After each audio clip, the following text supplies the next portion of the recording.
تو اب بہترین لوگ کون ہیں؟ سبحان اللہ، رسول بے مثال بی بی آمنہ کے لال صلی اللہ تعالیٰ علیہ وسلم کا فرمان عالی شان ہے، آگاہ رہو لوگوں میں بعض وہ ہیں جن کو دیر سے غصہ آتا ہے اور جلدی ختم ہو جاتا ہے۔ نبی پاک نے 3-4 کیٹیگریز بیان کی، غور سے سننا۔ پہلی کیا فرمایا؟ غصہ بڑی دیر سے آتا ہے اور فرمایا جلدی ختم ہو جاتا ہے۔ بعض کو جلدی غصہ آتا ہے اور جلدی ختم ہو جاتا ہے، دوسری کیٹیگری ہو گئی۔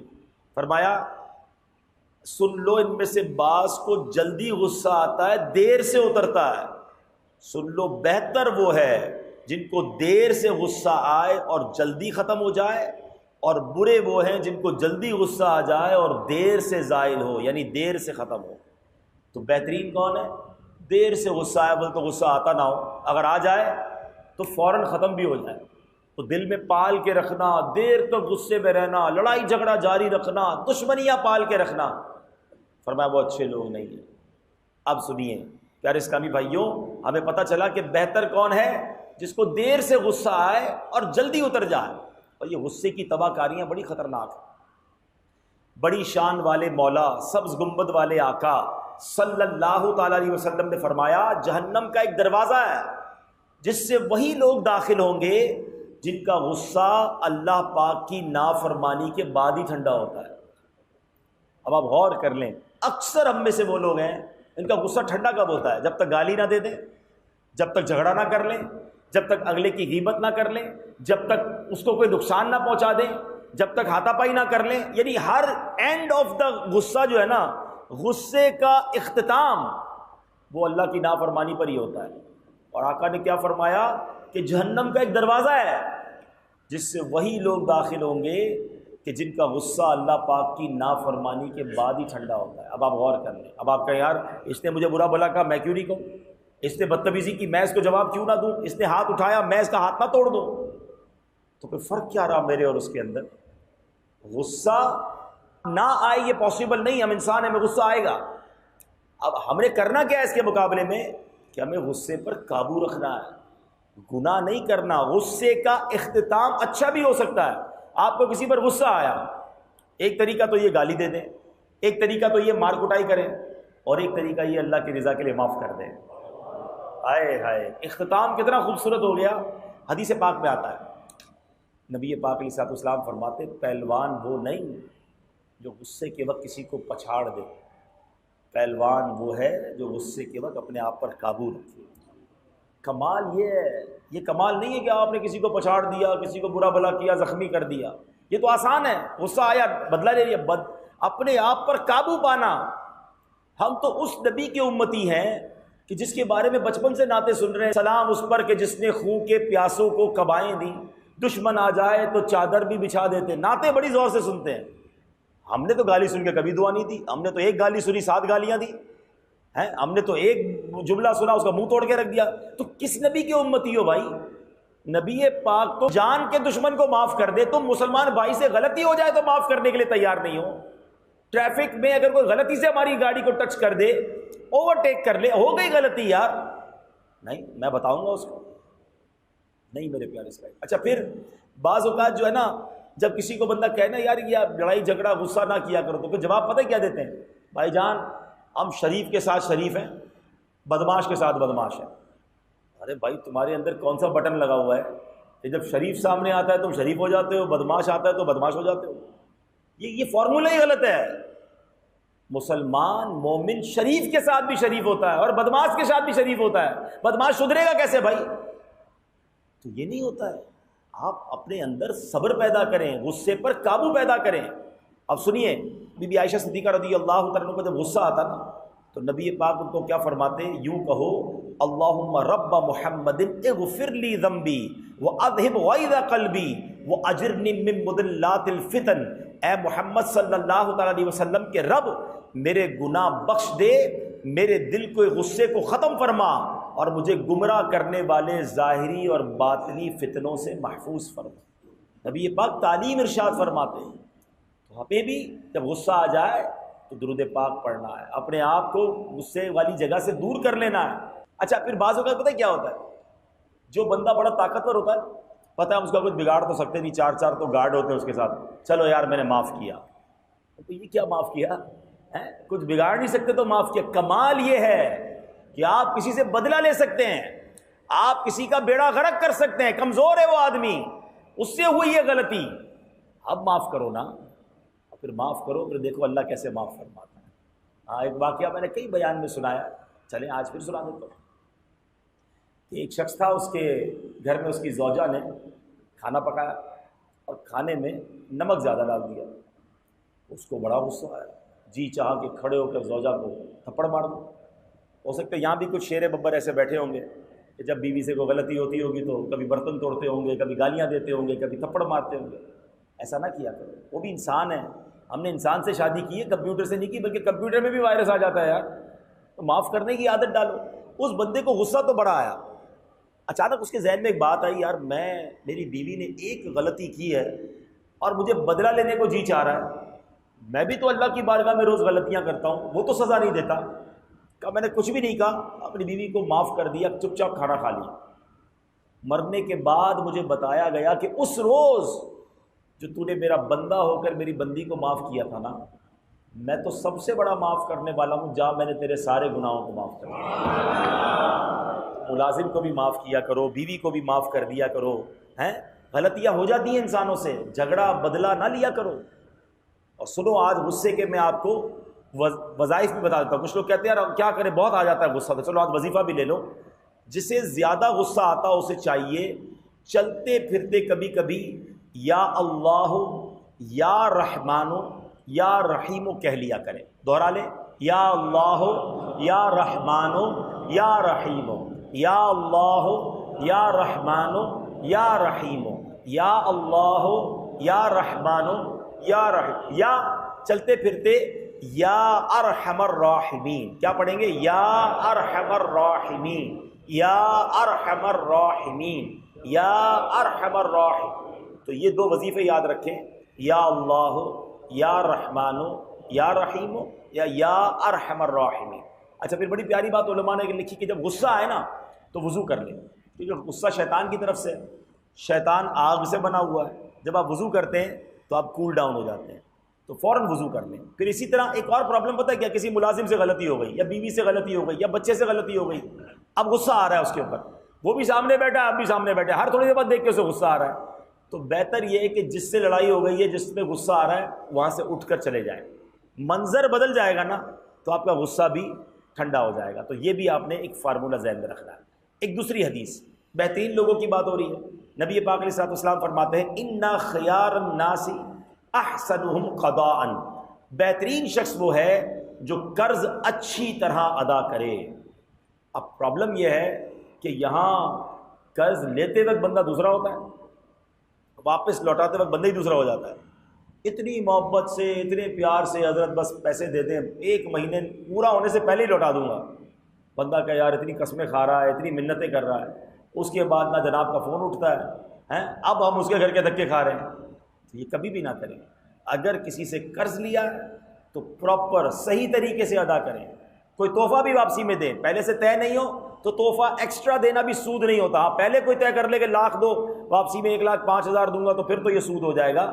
لیکن اگر آپ کو کسی نے 1,00,000 روپے دیے، 50,000 قرضہ دیا، مصیبت میں کام آیا، تو پیسے بھی لوٹائیں، دعائیں بھی دیں، ممکن ہو تو کوئی تحفہ بھی دے دیں کہ اس بندے نے آپ کے ساتھ بھلائی کی نا. اگر تحفہ تو دور کی بات ہے، وہ اگلا منتیں کر رہا ہوتا ہے میرے پیسے واپس لوٹا دو. یہ شرعی مسئلہ یاد رکھیں کہ اگر کسی نے کسی سے قرض لیا اور اب وہ نہیں لوٹا رہا ہے، حالانکہ اس کے پاس رقم ہے یا اتنا گھر میں سامان ہے کہ بیچ کے دے سکتا ہے، تو جب تک نہیں لوٹائے گا ہر دن ہر وقت اس کو گناہ ملتا رہے گا، اس کی گناہوں کا میٹر جاری رہے گا. اور سبحان اللہ کتنا پیارا مذہب ہے. جو قرض دینے والے ہیں نا ان کو پتہ ہے کیا ترغیب ہے؟ بہت خوبصورت بات بتانے جا رہا ہوں. بلکہ جو مالدار بیٹھے ہیں نا، تھوڑا بہت قرض کا اکاؤنٹ رکھو اپنے آفس کے اندر، اپنے دکان کے اندر. چلو اپنے ملازمین کو، رشتہ داروں کو قرض دے دیا کرو. اور بھلے یہ آپ کی مرضی ہے کہ آپ اس طرح دیں کہ وہ آپ کو ہر مہینے کیسے لوٹائے گا، تنخواہ سے آپ کاٹو گے، سسٹم بنا لیں، مگر قرض دیا کرو. کیونکہ نبی پاک علیہ الصلوۃ والسلام جب سفر معراج پر تشریف لے گئے نا، تو آپ نے وہاں پر جنت کے دروازے پر کچھ اس طرح لکھا ہوا دیکھا کہ صدقے کا ثواب 10 گنا ہے اور قرض کا ثواب 18 گنا ہے۔ تو آپ نے جبریل امین سے پوچھا، اے جبریل صدقے کا ثواب 10 گنا، قرض کا ثواب 18 گنا؟ تو کچھ اس طرح عرض کیا کہ حضور صدقہ تو ہر کوئی مانگ لیتا ہے، قرضہ ضرورت مندی لیتا ہے، تو قرضہ دینا بڑی نیکی ہے۔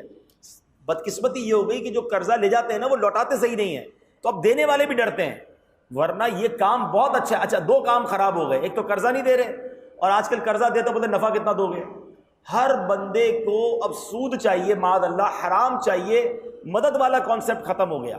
تو یہ اسلام دونوں طرف والوں کو سمجھاتا ہے، قرضہ لو ٹائم پہ لوٹاؤ تاکہ وہ آگے بھی کسی کو قرضہ دے۔ اور میں جو بات بتانے جا رہا ہوں نا بڑی خوبصورت بات ہے، سیدی اعلیٰ حضرت امام اہل سنت فرماتے ہیں، اور بعض روایتوں کا میں خلاصہ بتا رہا ہوں کہ اعلیٰ حضرت نے کسی کو بتایا، مثال کے طور پہ بتا رہا ہوں کہ میں روزانہ 10,000 روپے صدقہ کرتا ہوں۔ اس زمانے کے 10,000 آج کے 10 لاکھ ہو گئے۔ کہ حضور اب روزانہ 10,000 صدقہ کیسے کرتے ہیں؟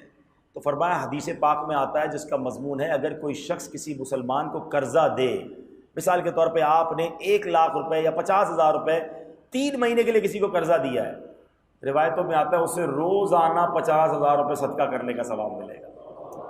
3 مہینے تک کتنے پیسے ہو گئے؟ 50,000 سے حساب تو کرو، 15 لاکھ روپے 1 مہینے کے، 3 مہینے کے 45 لاکھ روپے، 45 لاکھ صدقہ کرنے کا ثواب ملے گا، 3 مہینے بعد 50,000 بھی واپس آ جائیں گے۔ اس سے اچھا کاروبار ہے کوئی؟ اب سنو آگے، روایتوں میں آیا اگر 3 مہینے پورے ہو گئے، اب وہ اگلا کہتا ہے مہربانی کرو پریشان ہوں تکلیف میں ہوں 1 مہینہ اور دے دو، آپ نے اس کو 1 مہینہ اور دیا، اب یہ 50,000 کا ثواب روزانہ 1,00,000 روپے کا ثواب شروع ہو جائے گا، ڈبل ہو جاتا ہے۔ تو اللہ نے دیا ہو نا، تو کوئی چھوٹا موٹا اپنے آفس میں کہ یا چلو مہینے کے میرے اکاؤنٹ میں 2-4 لاکھ روپے ایسے ہونے چاہیے جو قرضے میں ہونے چاہیے، واپس آ جائیں کسی اور کو قرضہ دوں، اس سے واپس آ جائے کسی اور، مجھے روز 4 لاکھ روپے صدقہ کرنے کا ثواب مل رہا ہے، وہ تو میں کر ہی نہیں سکتا۔ تو اس میں مسلمانوں کی خیر خواہی بھی ہے، مسلمانوں کی مدد بھی ہے۔ تو یہ ہے ہمارا خوبصورت مذہب اسلام۔ میں دوبارہ کہہ رہا ہوں کہ جب اس طرح کی ہم باتیں کرتے ہیں تو لوگ یہ کہتے ہیں یار مولانا صاحب بات تو آپ اچھی کر رہے ہو، ثواب بھی بہت ہے، لیکن قرضہ دیتے کہ واپس دیتا نہیں ہے۔ تو آپ نے دیکھا میں نے پہلے کیا بیان کیا کہ قرضہ دینے والا ضرور قرضہ لوٹائے، ورنہ اس کا ہر دن ہر لمحہ گناہ میں گزر رہا ہے، لیکن قرضہ جو کسی کو دے رہا ہے وہ بھی دل کھول کر دیتا رہے، ضرورت مند ہے لڑائی جھگڑے نہ کرے، موقع دے دے، ٹائم دے دے۔ ایک شخص کے بارے میں آتا ہے کہ اس بہت گناہ گار تھا، اس کا انتقال ہو گیا، مرنے کے بعد کسی نے خواب میں دیکھا کہ یار تمہارے ساتھ کیا معاملہ ہوا؟ کہتا یار میری بخشش ہو گئی۔ تیری بخشش کیسے ہوئی؟ تو بڑا گناہ گار تھا۔ کہ واقعی گناہ تو بہت تھے، مگر ایک میری عادت تھی، میں لوگوں کو قرضہ دیتا تھا، ایک بندہ رکھا ہوا تھا کہ اس کو کہتا بھائی جا کے قرضہ وصول کرو، وہ جب وصول کرنے جاتا اس کو میں نے ایک انسٹرکشن دی ہوئی تھی، ایک تاکید کی تھی کہ اگر کوئی مجبور ہو نا، غریب ہو، تو اس کو ٹائم دے دینا، اگر وہ ٹائم مانگے نا تو تھوڑی رعایت کر دینا، زیادہ تکلیف میں ہو تو معاف کر دینا۔ کہتا بھائی اللہ پاک کو میری ادا پسند آ گئی، اللہ نے میرے سارے گناہ معاف کر دیے۔ اچھا آپ میں سے کئی دکاندار تو اپنے ملازم کو قرضہ دے کر وصول بھی کر سکتا ہے۔ بھائی اگر کسی ملازم کی تنخواہ 30,000 ہے، وہ کہتا ہے صاحب مجھے قرضہ دے دیں، مہینے کے 5,000 کٹواؤں گا، بندہ تو آپ کے پاس ہی ہے نا، تنخواہ بھی آپ نے دینی، ہر مہینے کاٹ لو 5,000 روپے، لیکن روزانہ 50,000 دیں گے، روزانہ 50,000 کا ثواب ملے گا۔ تو یہ مسلمانوں کی خیر خواہی کا اور نیکی کمانے کا، اور آج کا دور آپ کے سامنے ہے، لوگ کتنی پریشانی میں ہیں، تو اگر کسی کی مدد کرنی ہو تو انشاءاللہ اس کا بہت اجر ہے۔ بہرحال میں نے یہ جو قرضے والی بات ہو رہی ہے نا، اچھا پھر اس میں اگر آپ کسی سے قرضہ لے رہے ہیں، نیت کیا ہے؟ اگر نیت یہی ہے کہ پیسے لے رہا ہوں اور انشاءاللہ وقت پر لوٹاؤں گا، تو حدیث پاک میں آتا ہے کہ جو لوگوں کے مال قرض لے اور ادا کرنے کا پختہ ارادہ رکھے، اللہ پاک اسے ادا کروا ہی دیتا ہے۔ اور مجھے اپنے والد صاحب کا ایک جملہ یاد ہے، بڑوں کی بڑی باتیں ہوتی ہیں، وہ فرماتے تھے بیٹا ہمیشہ قرض لو تو دینے کی نیت کرنا، اللہ فرشتے مدد کے لیے بھیجے گا۔ اور واقعی ہم نے دیکھا کہ لوگ اگر نیت سچی ہو اللہ قرضہ اتروا دیتا ہے۔ اور حدیث پاک کا اگلا جملہ ہے، اور جو ان کے برباد کرنے کا ارادہ کرتا ہے اللہ پاک اس پر بربادی ڈال دیتا ہے۔ کچھ لوگ ہوتے ہیں پیسے لیتے ہوئے نیت ہی ہوتی دینے میں نہیں ہے۔ اچھا یہ اتنے سارے بزرگ بیٹھے ہیں، پوچھ لو ان سے، جس نے بھی آج تک کسی کے مال کھایا ہے نا، کھانے والا برباد ہوا ہے، جس کا کھایا اللہ نے اس کو کہیں اور سے دے دیا ہے، وہ پہلے سے بھی خوشحال ہو گیا ہے۔ ایسا ہے نا، جس نے کھایا وہ سمجھتا ہے میں نے اس کے پیسے، وہ اپنے ہی بربادی کر رہا ہے، اس کی نہیں کر رہا۔ جس کا نقصان ہوتا ہے اللہ اس کو کہیں اور سے پورا کر دیتا ہے، مگر کھانے والا برباد ہو جاتا ہے۔ تو کبھی نیت یہ نہیں ہونی چاہیے کہ میں کسی کا مال رکھ لوں، اللہ اللہ ادھر رکھ لو گے، قیامت کو کیسے جواب دو گے؟ اچھا، اب یہ جو قرضہ ادا ہو جاتا ہے نا، اس کا ایک بڑا خوبصورت واقعہ کتابوں میں لکھا کہ ہوا یہ کہ ایک شخص نے جو ہے وہ 1000 دینار کسی سے قرضہ لیا. اس نے کہا بھائی قرضہ تو دوں گا، کوئی گواہ تو لاؤ، کوئی کفیل، کوئی ذمہ دار. کہتا ہے اللہ پاک میرا کفیل ہے، میں اللہ کے نام پر مجھے دینا تو دے دو. اس نے کہا ٹھیک ہے، تم نے بات ہی ایسی کر دی ہے، اللہ تمہارا ذمہ دار ہے، اللہ کی طرف سے کفالت ہے، میں تمہیں دے دیتا ہوں.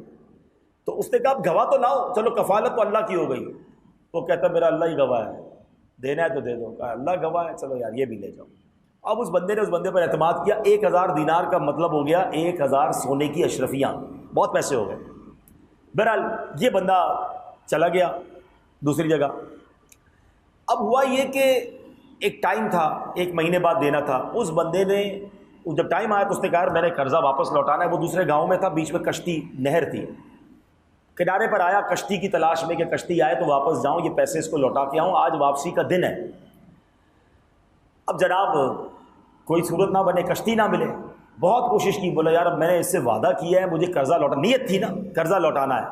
تو اس نے کیا کیا کہ ایک لکڑی اٹھائی، اور لکڑی اٹھانے کے بعد اس نے کیا کیا کہ اس لکڑی کے اندر 1000 دینار رکھے اور ایک لیٹر لکھا کہ میں بہت کوشش کی کہ میں تمہیں پیسے لوٹا دوں، لیکن کشتی مجھے ملی نہیں ہے.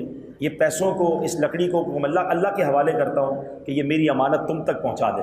اچھا، وہ دوسری طرف والا بندہ بھی کشتی کے انتظار میں کنارے پہ کھڑا ہے کہ آج مہینہ پورا ہو گیا، اس نے کہا تھا پیسے دوں گا، آئے گی کشتی، میرے پیسے آئیں گے. انتظار کرتے کرتے تھک گیا. اب جب گھر جانے لگا تو ایک لکڑی تیرتی ہوئی نظر آئی اس کو. اس نے لکڑی اٹھائی تو اس میں سے لیٹر بھی نکلا، اس کے پیسے بھی نکلے. یہ بڑا خوش ہوا کہ یار کتنا ایماندار آدمی ہے، اس نے پیسے مجھے بھجوا دیے. اچھا ہوا کیا، تھوڑے عرصے بعد وہ بندہ واپس آیا اور آ کر اس قرض والے کو ڈھونڈا کہ یہ آپ کے 1000 دینار لے لو، کیونکہ اس کو تو یہ تھا پتہ نہیں لکڑی ملی ہوگی کہ نہیں ملی ہوگی. تو کہتا کیوں دے رہے ہو پیسے؟ کہا میں نے بڑی کوشش کی، پہلے تو معافی مانگی کہ میں کشتی کے انتظار میں کھڑا رہا مگر مجھے کشتی ملی نہیں، تو میں نے جو ہے وہ اب آپ کے پاس پیسے لے کر آیا ہوں. بولا یہ بتاؤ کشتی نہیں ملی تو پھر کیا کیا تھا؟ کیا یہ تھا کہ میں نے ایک لکڑی میں پیسے ڈالے تھے اور اللہ کے حوالے کر دیا تھا. کہ تمہاری امانت مجھے واپس مل گئی ہے، تمہارا قرضہ مجھے واپس مل گیا، یہ دوسرے 1000 دینار دینے کی ضرورت نہیں ہے. تو جب نیت سچی ہو نا تو اللہ پاک غیب سے مدد کرتا ہے.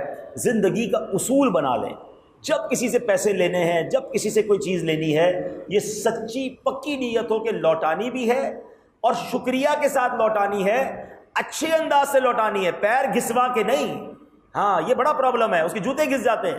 فون کرتا ہے، فون نہیں اٹھاتے. ارے بھائی اگر آپ کے پاس پیسے نہیں بھی ہیں تو فون تو اٹھاؤ اس کا، وہ پریشان ہو رہا ہے. اس کے گھر چلے جاؤ، اس کو کیوں آنا پڑتا ہے؟ آپ چلے جاؤ نا کہ بھائی آپ نے پیسے دیے تھے، میرے پاس ابھی فی الحال نہیں ہے، تھوڑا ٹائم دے دو، میں یہی ہوں، میں کہیں نہیں جا رہا، میں آپ کے سامنے ہوں. اس کو تسلی رہے گی. نہ فون اٹھاتا ہے، نہ بندہ ملتا ہے، دکان پر نہیں ملتا. اس طرح تو الٹا بیمار ہو جائے گا یار. زندگی میں مسلمان کا کام یہ ہے کہ یا تو کسی کی مدد لے ہی نہ. مزہ تو یہ کہ کسی کا احسان کیوں اٹھائیں، کسی کو حالات کیوں بتائیں، تمہیں سے مانگیں گے تم ہی دو گے، تمہارے در سے ہی لو لگی ہے. اللہ کرے کہ کبھی زندگی میں یہ دعا کرو، کبھی اللہ یہ والا ہاتھ نہ دے ہمیں، اللہ مانگنے والا کبھی نہ بنائے، ہمیشہ ہمیں دینے والا بنائے. اب یہ 2 حدیثیں میں نے آپ کو ان کی سنا دی جو بہترین لوگ ہیں. اب وہ لوگ جن کے بارے میں نبی پاک نے فرمایا کہ وہ ہم میں سے نہیں، اب وہ کون لوگ ہیں یہ سمجھنا ہے. ایک جگہ نبی پاک علیہ الصلوۃ والسلام فرماتے ہیں، آقا علیہ الصلوۃ والسلام کہ من غش فلیس منا. آقا فرماتے ہیں کہ جو دھوکہ دے وہ ہم میں سے نہیں. اب غور کریں، دھوکہ دینے والا تو معاملہ بڑا خراب ہے. آج کل تو جس کو دیکھو دھوکہ دے رہا ہے. ایک بار نبی پاک علیہ الصلوۃ والسلام غلے کے ٹھیلے کے پاس سے گزرے تو وہاں غلہ پڑا ہوا تھا. آقا علیہ الصلوۃ والسلام نے اس غلے میں اپنا ہاتھ ڈالا. جب ہاتھ ڈالا تو غلہ نیچے سے گیلا تھا. نبی پاک نے فرمایا گیلا غلہ نیچے کیوں رکھا ہے؟ کہا حضور وہ بارش ہو گئی تھی. فرمایا اوپر رکھنا چاہیے تھا نا. پھر یہ فرمایا من غش فلیس منا، جو دھوکہ دے وہ ہم میں سے نہیں. آج کل تو جس کو جہاں موقع مل رہا ہے، کیا فروٹ بیچنے والا، کیا سبزی بیچنے والا، کیا گوشت بیچنے والا. دیکھیں کسی مسلمان کو دھوکہ دے کر آپ نے تھوڑا سا پیسے تو بنا لیے، مگر اللہ کی بارگاہ میں جواب دینا پڑے گا. اور نبی پاک نے کیا فرما دیا؟ وہ ہم میں سے نہیں. اگر آقا نے دور کر دیا تو کدھر جائیں گے تھوڑے پیسے کمانے کے لیے. مجھے واقعہ یاد آیا کہ ایک ٹھیلے والا بندہ جو روز بیچارہ 2-3 پیٹیاں جو ہے وہ فروٹ کی سبزی منڈی سے لاتا تھا اور اب 2-3 پیٹیاں بیچ کر شام کو بچوں کی روزی کما لیتا تھا. فجر کے بعد کوئی صاحب گزرے تو ٹھیلے والا رو رہا ہے، اور کیا ہوا؟ کب میں نے پیسے جمع کرتا ہوں، روز سبزی منڈی جاتا ہوں، 2-3 پیٹیاں لاتا ہوں، ٹھیلے پہ سجاتا ہوں، اس کو بیچتا ہوں۔ آج میں آیا ہوں تو دیکھیں اس نے پیٹی کھول کے دکھائی کہ اوپر تو سارا اچھا فروٹ تھا، نیچے سارا گلا سڑا فروٹ تھا، کہ مجھے سبزی منڈی والوں نے دھوکہ دے دیا، اب آج میں کیا کماؤں گا، اپنے بچوں کو کیا کھلاؤں گا؟ یہ نہ کیا کرے۔ جو بھی کرتا ہے یہ دل سے ہائے نکلتی ہے، بد دعائیں نکلتی ہیں، اور یہ حرام۔ اور پھر ایک اور حدیث پاک ہے، میں جب یہ بیان کی تیاری کر رہا تھا تو میں تو حیران ہو گیا کہ گوشت والوں کے لیے الگ سے نبی پاک نے فرمایا، پیارے آقا علیہ الصلوۃ والسلام نے فرمایا، یا معشر القصابین لا تنفخوا فمن نفخ اللحم فلیس منا، گوشت کو پھونک کر موٹا نہ کرو، جس نے ایسا کیا وہ ہم میں سے نہیں۔ آقا نے فرمایا، یعنی اس زمانے میں بھی ہوتا تھا، کسی طرح گوشت موٹا ہو جائے، کسی طرح گوشت جو ہے وہ تازہ نظر آئے، کسی طرح جناب وہ کچھ نہ کچھ کر کے لوگ دے دیتے ہیں۔ ایسا نہ کریں میرے پیارے اسلامی بھائی، یہ دھوکہ دینا، بظاہر چند سکے تو ہمارے پاس آ جائیں گے، مگر کہیں ایسا نہ ہو کہ اللہ نہ کرے ہم یہ حرام روزی کے چکر میں مارے جائیں۔